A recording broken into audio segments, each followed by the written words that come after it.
这把突击在辐射找了10分钟都没找到刘涛，好在天无绝人之路，刚出地铁恰巧遇到一对。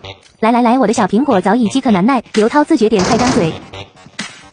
你别说，刘涛反应还挺快，不过肯定被炸残了。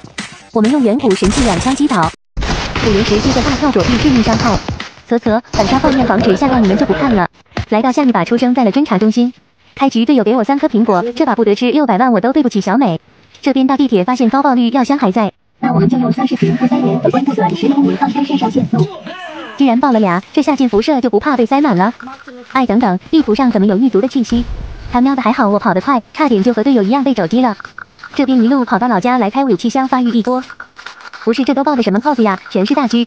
boss 点刘涛已经打起来了，开完低保必须加速过去凑热闹。哎，不是我一直在滑步，刘涛怎么还能精准找到我？演都不演了是吧？你开我也开，吃我一颗自带追踪的苹果吧。我操！狡猾的刘涛也是直接震惊了好吧？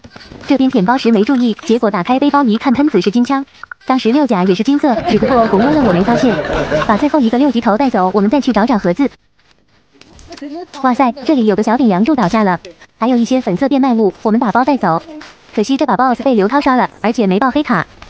不过也不用灰心，这把辐射的半壁江山都没人开，而且这个时间绝对没人了，所以我们可以沉浸式开箱。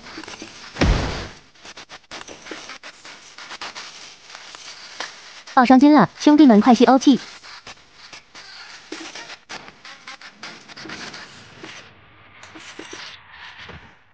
让我没想到主楼居然也没被开，这把绝对要的吃了呀！